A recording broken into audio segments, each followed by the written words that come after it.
दोस्तों आपका अपने चैनल हाई लेवल स्टडी पर एक बार फिर स्वागत है। बहुत ही महत्वपूर्ण वीडियो के साथ आपके सामने हाजिर हैं।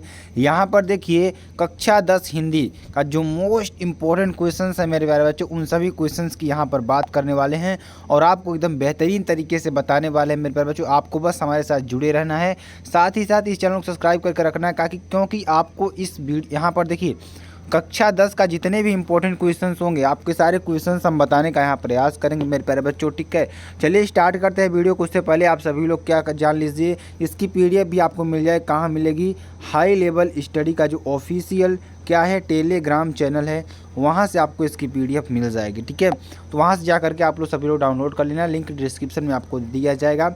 अगर आपको मेरे प्यारे बच्चों यूपी बोर्ड 2023 में 95% पाना है तो आपको इस वीडियो को ज़रूर से ज़रूर देखना होगा, क्योंकि यह वीडियो बहुत ही इंपॉर्टेंट होने वाली है मेरे प्यारे बच्चों। ठीक है, यहाँ पर आपको गद्यांश पद्यांश से लेकर सारे क्वेश्चंस आपको मिलेंगे। ठीक है, क्वेश्चन बहुत ही इंपॉर्टेंट है, बहुत ही महत्वपूर्ण है। ठीक है, इसलिए हम आपको यहाँ पर ऐसे क्वेश्चंस को लाए हैं जो आपके एग्ज़ाम के लिए बहुत ही इंपॉर्टेंट छाँट करके आपके लिए सारे क्वेश्चंस लाए जा रहे हैं। ठीक है, चलिए देख क्वेश्चन क्या है। क्वेश्चन बहुत ही इंपॉर्टेंट है, वेरी वेरी मोस्ट इंपॉर्टेंट है मेरे प्यारे बच्चों। आपको बस हमारे साथ जुड़े रहना है, साथ ही साथ इस चैनल को सब्सक्राइब करके रखना है। ठीक है, क्वेश्चन देखिए, आपका गद्यांश दे रखा है। गद्यांश बहुत ही इंपॉर्टेंट है। ठीक है, यहाँ पर दे रखा है, हम लोग ऐसे समय में समाज में प्रवेश करके अपना कार्य आरंभ करते हैं।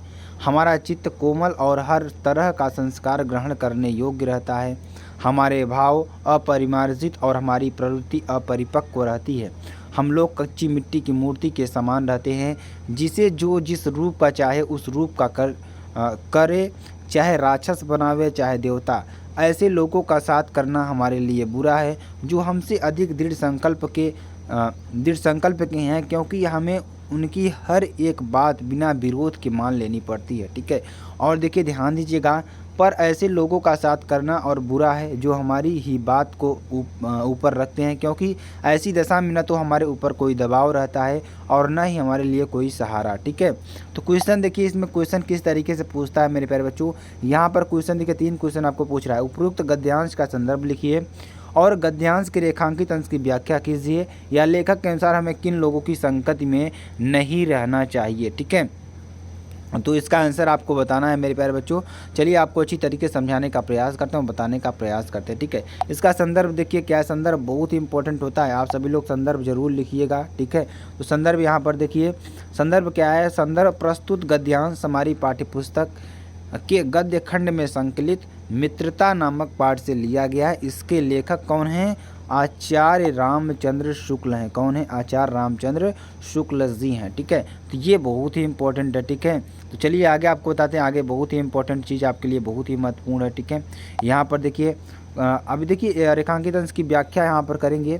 ठीक है, तो आचार्य रामचंद्र शुक्ल जी कहते हैं कि जब हम किशोरावस्था के पश्चात, यानी जब किशोरावस्था के बाद जब हम युवा अवस्था में प्रवेश कर घर की सीमाओं से बाहर निकलकर समाज में कार्य करना आरंभ करते हैं, तब हमें संसार व समाज के लोगों के साथ रहने का अनुभव बिल्कुल नहीं होता है। ठीक है, जब हम किसमें ध्यान दीजिएगा, जब हम किशोरावस्था से जब युवा अवस्था में जाते हैं तो वहाँ पर हमें क्या होता है कि समाज के लोगों के साथ रहने का अनुभव बिल्कुल नहीं होता है। ठीक है, हमें दुनियादारी की बिल्कुल समझ नहीं होती। उस समय हमारा मन बहुत कोमल होता है, जो किसी प्रकार के अच्छे या बुरे संस्कार ग्रहण करने योग्य होता है। हमारी बुद्धि इतनी विकसित नहीं होती कि उसे उचित अनुचित का ज्ञान हो पाए। ठीक है, ये सारी बातें आपको ध्यान देना होगा। उस समय हमारी बुद्धि कच्ची मिट्टी की मूर्ति के समान होती है। ठीक है, जिस पर अच्छी या बुरी किसी बात का प्रभाव बहुत जल्दी पड़ता है। उस समय हम जैसे स्वभाव के लोगों के संपर्क में आते हैं, उनके विचारों का हमारे मन पर वैसा ही प्रभाव पड़ता है। ठीक है, यदि किसी सुयोग्य व्यक्ति के संपर्क में हम आ जाते हैं तो हम देवताओं जैसे अच्छे गुण व संस्कार आ जाते हैं। यदि किसी दुष्चरित्र या दुष्ट व्यक्ति का साथ मिल जाता है तो उसके संपर्क में रहकर हम दुर्गुण, बुरे संस्कार व घृणित कार्य करने वाले बनकर समाज में अपमानित होते हैं। ठीक है, ये बहुत ही इंपॉर्टेंट बातें हैं। ठीक है, आपको कैसा व्यवहार रखना चाहिए, कैसे मित्र बनाने चाहिए, ये सारी बातों को आपको ध्यान देना चाहिए। कहते हैं ना, जैसी संगति वैसे ही आप भी हो जाते हैं, ठीक है। उस समय आपको संगत का ध्यान रखना होता है कि आप की जो संगति है वो संगत अपनी अच्छी तरीके से रखिएगा, क्योंकि कुछ लोग बहुत बुरे होते हैं, उनका आप लोग उनके साथ रहेंगे तो आप भी उनके तरीके बन जाएंगे, ठीक है। तो चलिए आगे देखिए, हम पढ़ते हैं। ऐसे समय में ही हमें एक सच्चे मित्र की आवश्यकता होती है, जो हमें सही मार्ग दिखाकर हमारे चरित्र व व्यक्तित्व को निखार दे। शुक्ल जी कहते हैं कि हम यदि ऐसे लोगों की संगति में रहने लग जाते हैं जिनकी इच्छा शक्ति हमसे प्रबल होती है तथा वह अधिक दृढ़ निश्चय वाले होते हैं, तब हम उनके सामने कुछ भी बोल नहीं पाते हैं, ठीक है। और हमें उन्हीं के विचारों व आदर्शों पर चुपचाप चलना पड़ता है। उनकी अच्छी व बुरी सभी बातों को हमें विरोध के बिना यानी बिना विरोध के मानना पड़ता है। फलस्वरूप हम कमज़ोर पड़ते जाते हैं तथा हमारी सोचने समझने की शक्ति व कार्य क्षमता घटती जाती है, ठीक है। आगे देखिए क्वेश्चन, देखिए इसमें क्या था मेरे प्यारे बच्चों। ग नंबर क्वेश्चन क्या है, लेखक के अनुसार हमें 2 प्रकार के लोगों की संगति नहीं करना चाहिए, नहीं रहना चाहिए। कौन कौन से लोग हैं जिनके साथ हमें नहीं रहना चाहिए? पहला क्या है, ऐसे एक तो वे व्यक्ति जो हमसे अधिक दृढ़ संकल्पी हैं, इनसे जो अधिक दृढ़ संकल्पी हैं, ठीक है, क्योंकि हम उनकी प्रत्येक सलाह को बिना सोचे समझे मान लेते हैं, इससे हमारा व्यक्तित्व दब जाता है। दूसरे, हमें उन लोगों के साथ नहीं रहना चाहिए जो हमारी बात का विरोध किए बिना स्वीकार कर लेते हैं, ठीक है। ऐसे लोग हमारे व्यवहारिक जीवन को बिल्कुल भी प्रभावित नहीं कर सकते और अपने गुणों के हमें लाभान्वित भी नहीं कर सकते हैं, ठीक है। तो ये बहुत ही इंपॉर्टेंट चीज़ है मेरे प्यारे बच्चों, आपको 2 लोगों के साथ बिल्कुल भी नहीं रहना चाहिए, ठीक है। चलिए आगे देखिए, अगला देखिए क्वेश्चन क्या है, वेरी वेरी मोस्ट इम्पोर्टेंट। तो देखिए जो आपको पीली लाइन दिख रही है ना, ये हमारी रेखांकित अंश है, ठीक है। हम देखिए अगला क्वेश्चन क्या है, हम इसी निर्मल शुद्ध शीतल और स्वस्थ अमृत की तलाश में हैं, ठीक है। ये बहुत ही इम्पोर्टेंट है आपके लिए, तलाश में हैं। और हमारी इच्छा, अभिलाषा और प्रयत्न यह है, वह भी अलग अलग बहती हुई नदियों के साथ अभी भी, ठीक है, अभी भी उसी तरीके तरह बहता रहे और इनको वह अमर तत्व देता रहे, जो जमाने के हज़ारों थपेड़ों को बर्दाश्त करता हुआ भी आज हमारे व्यक्तित्व को कायम रखे हुए है और रखेगा।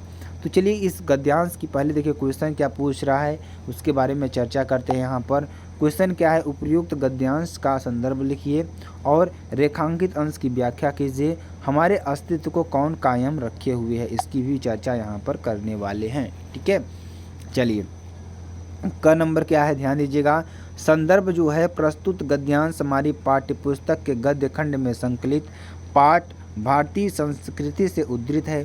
इसके लेखक प्रसिद्ध राजनीतिज्ञ और साहित्यकार डॉक्टर राजेंद्र प्रसाद हैं, ठीक है। आगे चलिए, रेखांकित अंश की व्याख्या कीजिए, ठीक है।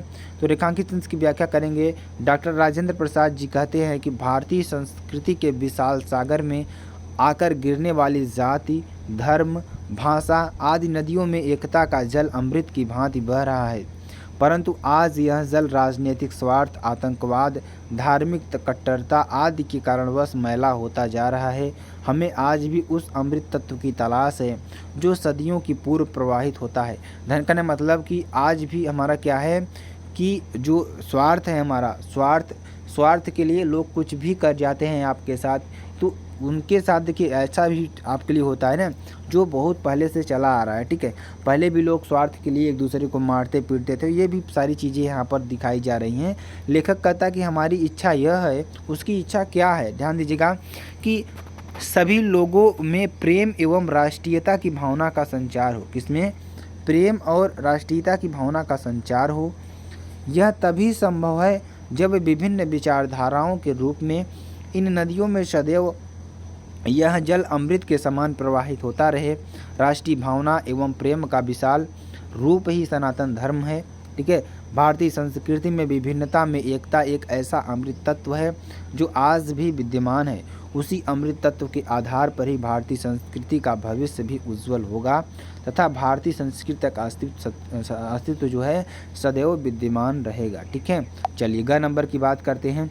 यहाँ पर जो क्वेश्चन पूछा गया था, आज तक हमारे अस्तित्व को कायम रखने वाला अमृत तत्व भारतीय संस्कृति की एकता है। हमारे आप देखिए यहाँ भारत में देखेंगे तो बहुत से धर्म के लोग यहाँ पर रहते हैं, लेकिन वो सब क्या करते हैं, मिलजुल कर रहते हैं, ठीक है। चलिए पद्यांश की बात करेंगे। पद्यांश क्या देखिए, मानुष हो तो वही रस खान, बसो ब्रज गोकुल गाँव के ग्वारन, पशु हो तो कहाँ बसो मेरे, चरो नितनंद की धेनु मंझारन, पावन हो तो वही गिरी को, जो धरियों कर छत्र पुरंदर धारन, जो खग हो बसेरो करो, मिली कालंदी फूल कूल कदम्ब की डारन। ठीक है, ये आपका हो जाएगा। अब देखिए इसका जो शब्दार्थ है, कुछ भी हम आपको शब्दार्थ बताएंगे यहाँ पर। ठीक है, यहाँ पर ध्यान दीजिएगा, मानुष और मनुष्य का मतलब क्या होते हैं, ग्वारन और ग्वाले को यहाँ पे लिया गया है। ठीक है, और पशु पच्चू का मतलब मंझारन के बीच में। ठीक है, और पाहन पत्थर का मतलब धरियो उठाना।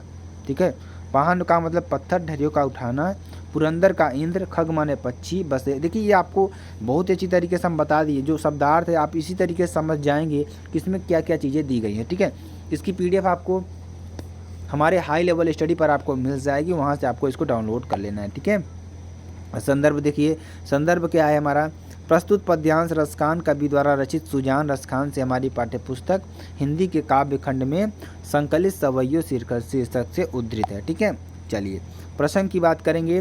तो प्रसंग देखिए इसमें क्या होता है, प्रसंग के द्वारा हम ये जान पाते हैं कि एक्चुअल में यानी कि सही रूप में इस जो आपको दिया हुआ है दोहा, इसमें क्या चीज़ें कही गई हैं उसके बारे में यहाँ पर चर्चा की जाती है। ठीक है, तो प्रस्तुत सवैये में जो रसखान कवि का श्री कृष्ण और उनके जुड़ी वस्तुओं के प्रति लगाव प्रकट हुआ है, वे अगले जन्म में श्री कृष्ण के सानिध्य पाना चाहते हैं, वे कृष्ण की निकटता प्राप्त करने की तीव्र कामना व्यक्त करते हैं। ठीक है, अब व्याख्या करेंगे, व्याख्या बहुत ही इंपॉर्टेंट होती है आपके लिए। कृष्ण की लीला भूमि ब्रज के प्रति अपना लगाव प्रकट करते हुए कवि रसखान कहते हैं। देखिए ध्यान दीजिएगा, किसके प्रति, कृष्ण की लीला भूमि ब्रज के प्रति अपना लगाव प्रकट करते हुए कवि रसखान कहते हैं कि हे भगवान, मृत्यु के पश्चात यदि मैं अगला जन्म मनुष्य के रूप में लूँ तो मेरी इच्छा है कि मैं ब्रज भूमि में ग्वालों के बीच निवास करूँ। यदि मैं पशु बनूं तो मेरा कोई वश नहीं है, फिर भी मैं नंद बाबा की गायों के बीच चरना चाहता हूँ। यदि मैं पत्थर बनूं तो उसी गोवर्धन पर्वत का पत्थर बनना चाहता हूँ जिसे अपने श्री कृष्ण ने अपनी उंगली पर उठाकर इंद्र का घमंड चूर किया था। ध्यान दीजिएगा, बहुत ही इंपॉर्टेंट चीज़ है आपके लिए। गोकुलवासियों की रक्षा की थी और उन्हें जलमग्न होने से बचाया था। यदि मैं पक्षी बनूं तो उसी कदम्ब के वृक्ष पर मेरा बसेरा हो जो किनारे है।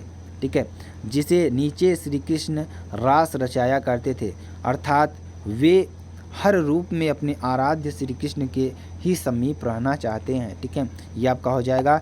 काव्य सौंदर्य की बात करेंगे तो देखिए क्या हो जाएगा, इन पंक्तियों में कवि रसखान कृष्ण और श्री कृष्ण और उनसे जुड़ी वस्तुओं के प्रति असीम प्रेम प्रकट किया गया है।